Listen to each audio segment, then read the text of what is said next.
사랑하는 가까운 교회 성도 여러분, 오늘은 5월 1일이죠. 그럼에도 불구하고 어린이 주일입니다. 그리고 다음 주는 5월 8일이고 어버이 주일이기도 합니다. 오늘 어떻게 선물 잘 준비하셨습니까? 어린이날 선물을 막 준비하니까 선우리가 청소년들은 무엇을 해주냐고, 나도 어린이 하고 싶다고 막 따지던데, 여러분 어떤 선물 혹시 준비하셨거나 또는 하실 예정이십니까? 제 아내가 선한이를 출산했을 때였습니다. 한 23년 전이죠. 제가 아내에게 카라꽃이라고 해서 화분채 카라꽃을 사고 또 옷도 2벌을 샀습니다. 그리고 아내에게 딱 드렸습니다. 꽃은 그녀를 기쁘게 했지만 옷은 반품당했습니다. 아예 입지도 않았고 반품도 아니고 어디에 처박혀 있다가 없어진 것 같아요. 왜 이런 옷을 샀냐고 엄청난 핀잔을 받았습니다. 그리고 22년 동안 한 번도 옷 선물한 적이 없습니다. 제사 전에 옷이란 없습니다. 그러니까 제 눈에는 이뻐 보였지만 아내의 눈에는 자기 취향이 아니었던 거죠. 어버이들에게 물었습니다. 부모님들께 무슨 선물 받고 싶으십니까? 압도적인 대답이 나왔습니다. 뭘까요? 예, 다 여러분이나 그분들이나 똑같습니다. 뭐니 해도 머니가 최고다. 엉뚱한 거 고민하지 말고 현금으로 달라. 이거였단 말이에요. 자, 여러분 선물하는 목적이 뭡니까? 나를 기쁘게 하는 것이기도 하지만 결국 선물이라는 것은 최종적 목적은 뭐예요? 상대방을 기쁘게 하는 거예요. 상대방을 감동시키는 게 선물의 목적이잖아요. 그죠? 그러니까 내 취향대로 하는 게 아니라 상대방이 좋아하는 걸 해야 돼요. 어린이날 아이들에게 여러분 문제집 종합 선물 세트 한번 해보세요. 각종 막 이런 것들 가지고 아니면 독서시 1년 이용권 이런 거 해보십시오. 아이들이 참 좋아하겠습니다. 선물은 내 취향이 아니라 상대방이 기뻐하는 걸 하는 거예요. 그죠? 이게 목적이니까. 그러면 이제 묻습니다. 하나님을 기쁘게 하는 방법이 있습니까? 하나님께 무엇을 하면 하나님께서 정말 기뻐하실까? 오늘 본문 11장 6절은 분명하게 말합니다. 11장 6절 표준사 번역으로 보십시오. 앞에만 읽읍시다. 시작. 믿음이 없이는 하나님을 기쁘시게 해드릴 수 없습니다. 믿음이 없이는 하나님을 기쁘게 할 수 없습니다. 단언했어요. 믿음만이 하나님을 기쁘게 할 수 있다. 중세시대에는 크고 아름다운 교회를 지으면 하나님을 기쁘게 할 수 있을 것처럼 착각했어요. 그래서 130년, 150년을 들여가지고 말이 130년, 150년이지 저도 독일하고 체코에 가봤는데 교회가 얼마나 아름답게 지어졌는지 모릅니다. 그럼 가보면 20년, 30년 교회 건축 시간이 그래요. 그런데 130년, 150년이니까 얼마나 웅장하게 지었겠어요. 얼마나 많은 돈을 부어 넣겠어요. 오죽하면 그걸 팔려고 면죄부까지 만들었잖아요. 그런 화려한 성전을 지으면 하나님은 기뻐하셨을까? 대답은 몰라요. 저는 하나님이 아니니까. 그런데 짐작할 수 있는 성경 본문은 있어요. 뭐냐면 역대하 6장 18, 19절에 보면 역대하 6장은 성전 봉헌장인데 솔로몬이 정말 아름답게 다윗이 다 준비해 놓은 금과 은과 백향목으로 잘 지어놓은 그 성전을 아들 솔로몬이 잘 지었을 때 솔로몬이 하나님께 기도했을 때 이렇게 기도했어요. 첫 시작이 이거예요. 하나님이 참으로 사람과 함께 땅에 계시리까? 보소서 하늘과 하늘들의 하늘이라도 주를 용납하지 못하겠거든 하물며 내가 건축한 이 성전이오리까? 무슨 말이에요? 내가 아무리 이 성전을 짓는다 할지라도 하나님이 이곳에 계시겠다는 거예요. 하나님을 만족시킬 수 없다는 거예요. 하늘의 하늘이라도 하나님을 어떻게 용납할 수 있겠어요? 그러면서 그러나 나의 하나님 여호와여 주의 종의 기도와 간구를 돌아보시며 주의 종이 주 앞에서 부르짖는 것과 비는 기도를 들으시옵소서. 이러면서 쫙 기도 내용을 이야기해요. 하나님, 이 성전을 위해서 백성들이 기도할 때 들어주십시오. 뭐 대적들로부터 구원해 주십시오 하면서 기도 내용이 쫙 들어요. 그리고 7장이 됐을 때 하나님의 영광이 그 성전에 임하고 구름이 너무 가득하니까 제사장들이 아예 성전에 들어가지도 못하는 그런 이들이 이제 역대하 7장에 기록돼요. 그러니까 하나님이 그 솔로몬 성전의 영광으로 임재하셨던 이유는 뭐냐면 그것이 화려해서가 아니라, 아름다워서가 아니라 이 솔로몬의 기도였어요. 뭐요? 믿음 있는 기도. 하나님, 성전이 어떻게 하나님을 아름답게 할 수 있겠습니까? 그런데 그럼에도 불구하고 우리의 마음을 모아서 기도했으니까 우리 이곳을 향해서 기도할 때 하나님 좀 들어주십시오. 뭐예요? 믿음 있는 기도가 하나님을 기쁘시게 한다고요. 우리가 착각하는 게 뭐냐면 11조가 하나님을 기쁘시게 한다고 말해요. 정말 그렇습니까? 아니에요. 11조는 하나님을 기쁘게 하는 게 아니에요. 그럼 뭐가 기쁘게 하는데요? 11조를 드릴 수 있는 그 믿음이 하나님을 기쁘시게 하는 거예요. 그 믿음이. 교회 생활이 아무리, 교회 봉사활동을 아무리 아름답게 한다 할지라도 봉사활동 자체가 하나님을 기쁘시게 하는 게 아니에요. 봉사활동하는 동기, 곧 믿음이 하나님을 기쁘게 하고 싶어서 또는 너무 감사해서 하는 그 믿음이 하나님을 기쁘시게 하는 거예요. 믿음이 없이는 하나님을 기쁘게 할 수 없어요. 믿음을 전제로 하지 않으면 하나님을 기쁘시게 할 수 없다고요. 오늘 말씀이 분명하잖아요. 믿음이 없이는 하나님을 기쁘시게 할 수 없다. 단언했어요. 그러면 어떤 믿음이 하나님을 기쁘시게 하느냐? 첫 번째예요. 그 다음, 믿음이 없이는 하나님을 기쁘시게 할 수 없습니다. 그러면서 뭐라고 말하죠? 하나님께 나아간 자는 하나님이 계시다는 것과 하나님은 자기를 찾는 사람들에게 상을 주시는 분이신 것을 믿어야 합니다. 첫 번째 믿음은 뭐냐면 하나님께 나아가는 사람은 하나님이 계시다는 것을 믿어야 한대요.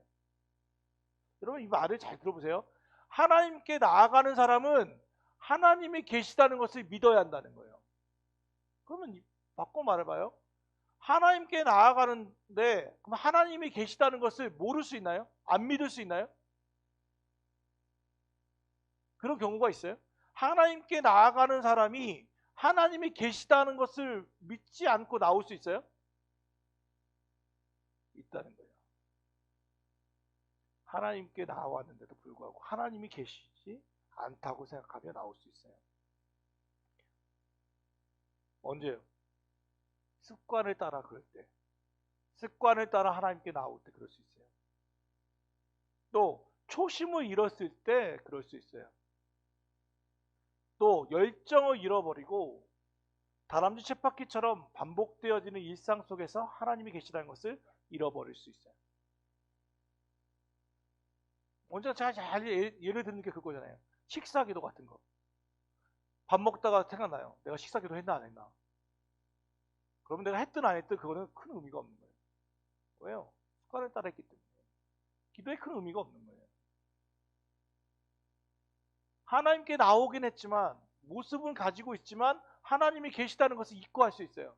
우리가 아무리 찬양을 아름답게 하고 예배를 드리고 하나님께 다 나와 있다 하지만 이곳에는 하나님이 계시다는 것은 믿음으로 나오는 이가 있고 가정의 평화를 위해서 나오는 이가 있고 습관을 쫓아오는 이가 있단 말이에요. 하나님께 나와도 하나님이 계시다는 것을 잊고 살 수 있단 말이에요. 아버지 이삭을 속이고 형 에서의 축복 기도를 가로챘던 야곱이 1000km 넘어 생전 처음 보는 외삼촌 라반을 향해서 도망가요. 그러다가 그가 너무도 힘들어서 그 들판에 노숙하죠. 들판에서 베개는 배하니까 돌 하나를 가지고 잠들었어요. 그런데 꿈에 하나님이 그에게 나타났어요. 하나님이 말씀하세요. 나는 너의 조부 아브라함의 하나님이요 이삭의 하나님이라. 그러면서 하나님이 야곱에게 막 축복을 하세요. 네가 누운 땅, 이 땅을 다 너에게 줄 것이며 너는 지금 아무것도 기약 없이 떠나지만 돌아올 때는 많은 부를 누리고 돌아올 것이다. 안전하게 돌아올 것이다. 하나님이 약속하세요. 야곱이 딱 깨어나서 하는 말이 뭐냐면, 야곱이 잠이 깨어 이르되 여호와께서 과연 여기 계시거늘 내가 알지 못하였도다. 하나님, 여호와께서 하나님이 여기 계신데 내가 알지 못했다고 하면서 이 땅의 이름을 뭐라고 짓냐면 벳엘이라고 불렀다. 베트엘, 벳은 집이고 엘은 하나님이에요. 그러면 보세요. 그 베델에 뭐가 있어요? 오두막 하나 없어요. 평원이에요, 평원. 그러니까 돌베개에서 베고 잤지. 그런데 깨어나서는 하나님이 여기 계시다는 것을 아니까 거기서 뭐라고 불렀냐면 베델, 여기는 하나님의 집이네. 여기가 하나님의 집이네 하면서 11조의 약속을 해요. 하나님이 이 말씀대로 하신다면 제가 11조를 드리겠습니다. 그러면서 막 여기가 여러 가지 서원들을 한단 말이에요. 창세기 27장의 내용이에요. 그것이 왜 베델이에요? 하나님이 계시다는 것을 야곱이 알았어요. 그러면 야곱은 하나님을 몰랐을까? 아니요, 알고 있었어요. 아브라함의 나이가 언제 죽었냐면 175세에 죽어요. 그러면 아브라함이 100세에 이삭을 낳아요. 그죠? 이삭은 40세에 리브가와 결혼해요. 그리고 20년 후에 아이를 낳아요. 그러니까 이삭이 60세에 야곱과 에서를 낳는단 말이에요. 아브라함은 175세에, 아브라함 160세에 이삭과 에서를 받아요. 그러면 에서는 또는 야곱은 할아버지 아브라함과 몇 년을 같이 살 수 있어요? 15년은 같이 있었어요. 그러면 할아버지들의 특징 알죠? 말이 많다와 했던 얘기 또 한다와 내 때는 하시잖아요. 그럼 아브라함이 15년 동안 아이 어렸을 때 뭐 얘기했겠어요? 무슨 얘기했겠어요? 아브라함이 15년 동안 하나님이 나를 어떻게 축복하셨는지, 내가 네 아버지 이삭을 어떻게 가졌는지 얘기를 15년 동안은 들었단 말이에요. 최소한. 그러니까 하나님이 야곱을 나타났을 때 나는 너의 조부 아브라함의 하나님이다 라고 말하는 거예요. 우리가 자꾸 이렇게 성경을 단편적으로 읽으니까 그래요. 나이를 쫙 계산해 보면 아브라함은 야곱과 에서가 태어났을 때 아브라함은 살아있을 때예요. 그런데 야곱은 하나님이 계시다는 이야기는 계속 들었지만 뭐는 몰랐던 거예요? 하나님이 나와 함께 계신다는 것은 몰랐어요. 하나님이 아버지 이삭과 함께 하신다는 것을 알았지만 자기와 함께 한다는 것은 몰랐어요. 더 나아가 야곱이 축복받았던 이유는 뭐예요? 장자권 축복받았잖아요. 그 누구한테 축복받기 위해서인 거예요? 하나님께 축복받은 거예요. 그죠? 하나님께 나왔단 말이에요. 하나님께. 그런데 뭘 몰라요? 하나님이 계시다는 건 몰라요. 축복은 받지만, 장자권은 받았지만 엄마 니브가의 권위에 따라 장자도 그 속여가지고 도망칠 만큼 축복은 원했지만 정작 뭘 몰라요? 하나님이 함께 계시다는 것은 모른다고요. 이런 이들이 가능해요. 하나님이 계시다는 것을 믿는다는 것은 하나님을 기쁘게 할 뿐 아니라 우리를 고통과 고난에서 견디게 하는 힘이 되기도 하고 죄의 유혹으로부터 우리를 버티게 할 수도 있어요. 누가 그랬어요? 요셉이 그랬어요. 요셉이. 형제들에 의해서 노예로 팔려갔던 요셉이 그 노예의 삶을 버틸 수 있었던 이유가 뭐예요? 하나님이 함께 계신다. 그래서 창세기에 보면 계속 나오는 말이 하나님이 함께 하심으로 형통케 하셨다. 하나님이 함께 하시니, 하나님이 함께 하시니, 하나님이 함께 하시니. 요셉이 보디발의 아내 유혹을 이겨낼 수 있었던 이유가 뭐예요? 하나님 앞에서 내가 어찌 이런 큰 죄를 범할 수 있느냐? 그게 바로 코람데오라는 말이잖아요. 하나님 앞에서 내가 어떻게 그런 죄를 범해? 그건 뭐예요? 하나님이 함께 계신다. 고통과 고난을 이기게 한 것도 하나님이 함께 하심이요, 죄의 유혹을 이기게 한 것도 하나님이 함께 하심이요. 하나님은 광야에서 도망자 신세로 도망갔던 그 모세와도 함께 하셨어요. 심지어는 당신의 말씀, 당신의 명령을 어기고 도망갔던 요나와도 함께 하셨어요. 큰 물고기 뱃속에서의 요나, 하나님이 함께 하셨어요. 절정이 어딘 줄 알아요? 신약 성경 마태복음에 나타나요. 1장에 하나님이 말씀하시죠. 천사가 말해요. 처녀가 아이를 낳으니 그의 이름을 임마누엘이라 하라. 이를 번역한즉 하나님이 우리와 함께 계시도다. 마태복음 이게 1장이에요. 마태복음 28장 볼지어다 세상 끝나기까지 내가 너희와 항상 함께 있을지어다. 마태복음의 시작은 1장과 28장은 똑같아요. 임마누엘의 하나님이 지금도 함께 하실 것이다. 그건 뭐예요? 성경을 쫙 꿰뚫고 있다는 게 뭐예요? 하나님이 함께 계신다는 거예요. 하나님이 함께 계신다. 그러니까 이 믿음이 하나님을 기쁘게 하는 거예요.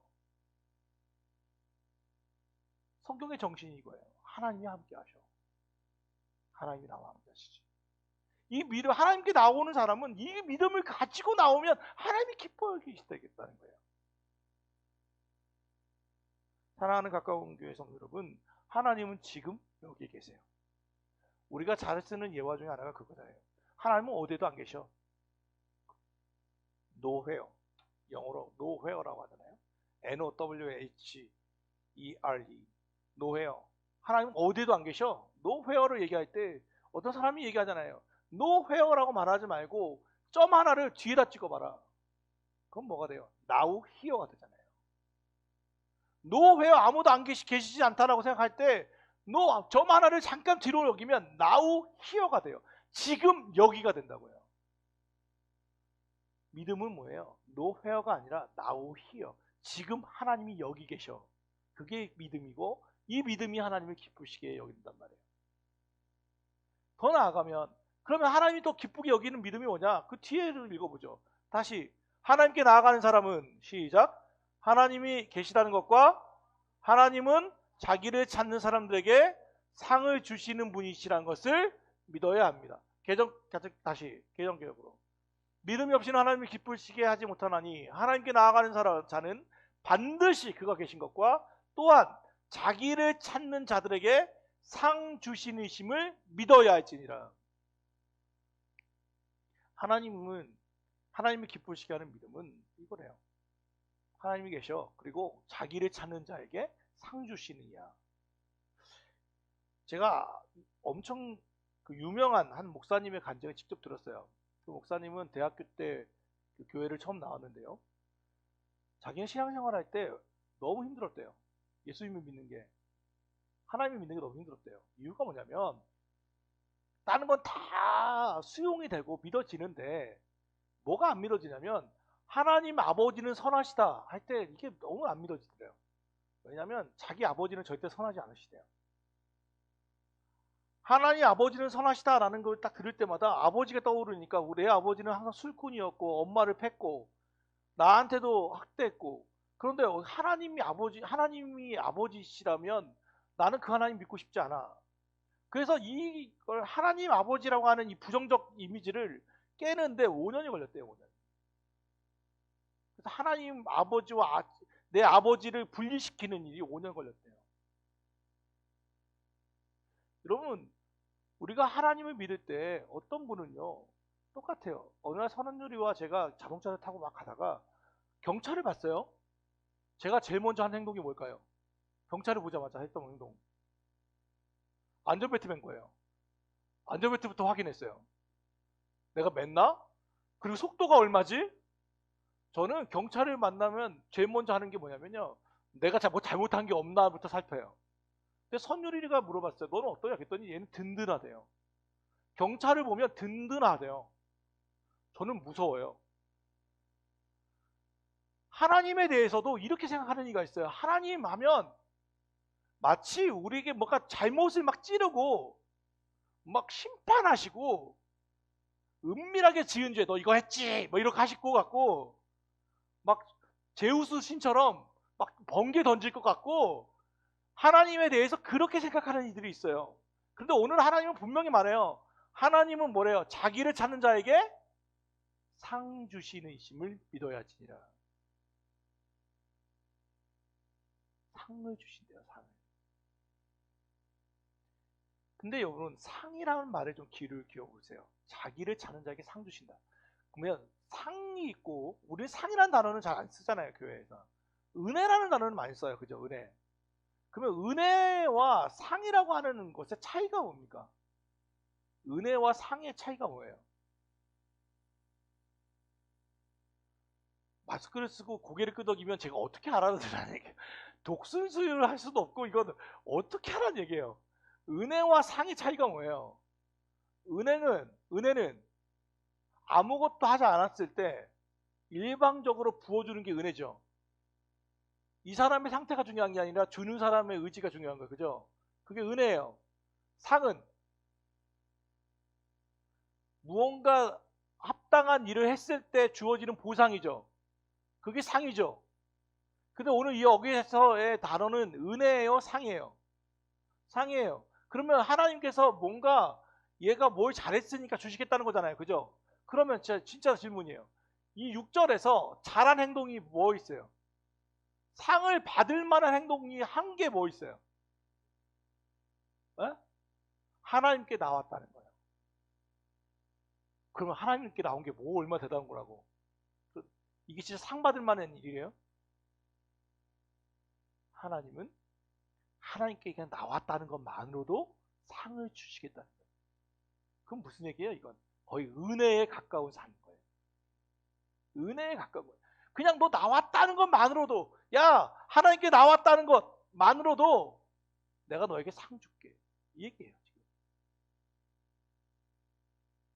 문제가 있을 때, 어려움이 있을 때 부모는요, 아이들이 혼자 풀어나가는 게 제일 답답한 거예요. 차라리 돈 달라고 하면서 문제가 있을 때라도 찾아오는 게 나은 거예요. 못 줘서 문제지, 혼자 막 발버둥 치는 게 더 안타까운 거예요. 그냥 나와서 이야기해 주는 것만으로도 기뻐하고 즐거워하고 같이 고민하게 되는 거예요. 그게 부모 마음이에요. 하나님이 그 얘기 하시는 거예요. 지금 자기에게 나왔다는 것만으로도 지금 내가 뭐 할게, 상 주겠게, 너한테 상 줄게. 그래서 이거의 짝이 뭐냐면 히브리서 4장 15, 16절에 이렇게 돼 있어요. 16절만 읽으면, 우리는 긍휼하심을 받고 때를 따라 돕는 은혜를 얻기 위하여 은혜의 보좌 앞에 담대히 나아갈 것이니라. 제가 다시 한번 읽을게요. 그러므로 우리는 긍휼하심을 받고, 긍휼하심 뭐예요? 불쌍히 여김을 받고 때를 따라 돕는 은혜를 얻기 위하여 은혜의 보좌 앞에 담대히 나아갈 것이니라. 히브리서 4장 16절 말씀이에요. 똑같은 히브리서의 말씀이에요. 그러니까 교회를 나오는 이는 다 다양해요. 어떤 이는 건강을 찾게 해달라고 기도하고, 어떤 사람은 지혜를 달라고 좋은 대학교 보내달라고 기도하고, 어떤 친구는 내 자녀들 직장 문제 때문에 기도하고, 여러 가지 이유들로 나올 거예요. 그죠? 여러 가지 이유로 나와요. 근데 우리는 그 마음속에 나올 때마다 그런 마음이 있어요. 야, 이거 너무 내가 세속적인 거 아니야? 너무 욕심이 있는 거 아니야? 욕망이 있는 거 아니야? 걱정할 수 있어요. 내 기도가 맞나? 여러분 걱정하지 마세요. 하나님은 여러분의 탐욕과 욕심이 있는 기도를 바꿔주실 수 있어요. 바꿔요. 정화시켜 주신단 말이에요. 중요한 건 뭐예요? 나왔다는 거예요. 나왔다는 거. 어떤 목적으로 나왔든, 때를 따라 돕는 은혜를 얻기 위하여 은혜의 보좌 앞으로 담대히 나아가라고 주님을 말씀하고 있어요. 그러면 뭐 하신대요? 상을 주시겠다는 거예요. 상을 주시겠다는 거예요. 뭘 잘해서? 아니요. 나왔다는 것만으로. 잘했다. 나한테 잘했다. 너 혼자 끙끙 걸 앓지 않고 나한테 나온 거 너 정말 잘했다. 사랑하는 여러분, 오늘 말씀을 잘 다시 한번 읽어보세요. 아주 짧아요. 믿음이 없이는 하나님을 기쁘게 할 수 없어요. 그런데 어떤 믿음이냐? 엄청난 믿음을 원하냐? 아니요. 두 가지예요. 하나님께 나아간 자는 반드시 그가 계시는 것과 자기를 찾는 이에게 상 주시는 이심을 믿어야 할지니라. 어렵습니까? 엄청난 걸 요구하십니까? 아니요. 그저 하나님께 나올 때 보이지 않지만 하나님이 나와 함께 계시지. 하나님 나와 함께 계시지. 그리고 나왔다는 것만으로도 하나님 나에게 상 주시는 이시지. 나를 가장 선한 길로 인도해 주실 거야. 나는 그 믿음을 가진 것, 그것만으로 하나님은 기쁘게 여겨 주시겠다는 거예요. 이보다 은혜의 마음이 있으면 어디 있어요? 우리의 믿음은, 여러분의 사랑하는 가까운 교회 성도 여러분, 여러분의 믿음이 하나님이 기쁘게 하나님이 기뻐하시는 믿음이 되기를 축복합니다. 하나님께 나오는 것을 너무 어려워하지 마십시오. 두려워하지 마십시오. 하나님께 그저 나오기만 하십시오. 그리고 하나님이 계시지. 이게 안 믿어지면 말씀을 외워버리세요. 그리고 나와서 제일 처음 기도하시기 전에 말씀하세요. 암송하면 아니면 읽으세요. 365장이잖아요. 365페이지잖아요. 얼마나 좋아요. 365일 이 말씀만 외우면 되잖아요. 신약성경 365페이지 12장 6절 믿음이 없이는 하나님 기쁘시게 하지 못하나니 하나님께 나아간 자는 반드시 그가 계신 것과 자기를 찾는 자에게 상 주시는 심을 믿어야 하지니라. 기도를 시작하실 때 만약 이걸로 기도를 시작해 보세요. 그리고 하나님 내가 이 약속의 말씀에 근거하여 상 받기를 원합니다. 하나님 그러면서 때를 따라 돕는 은혜를 주십시오. 제가 지금 이런 때입니다. 제가 이런 환경에 있습니다. 하나님 나를 좀 도와주십시오. 이보다 더 진솔한 기도가 어디 있어요? 괜히 괜찮은 척, 아무런 문제 없는 척 하는 것 봐야 하나님 앞에서 솔직하게 눈물 흘리고 하나님의 도우심을 구하는 것이 더 하나님을 기쁘시게 여긴다는 것을 기억하십시오. 세리의 기도보다는 바리새인의 기도보다는 세리의 기도를 좋아하셨던 하나님의 말씀을 기억하십시오. 있는 체 하지 마십시오. 괜찮은 척 하지 마십시오. 하늘을 감히 우러러보지 못하고 자기 가슴을 치며 나는 죄인입니다 기도했던 그 세리에게 주님 누가 더 의롭게 듣느냐 말씀하셨던 예수님의 누가복음 18장 말씀을 기억하며 하나님께 나오십시오. 믿음을 가지고 나오십시오. 하나님이 여러분께 상을 베풀어 주실 것입니다. 바라는 것은 우리 아이들이 그런 아이들이 되기를 축복합니다. 하나님이 기쁘시게 하는 아이들, 하나님을 즐겁게 하는 아이들, 많은 이에게 선한 영향을 미치는 아이들이었으면 참 좋겠습니다.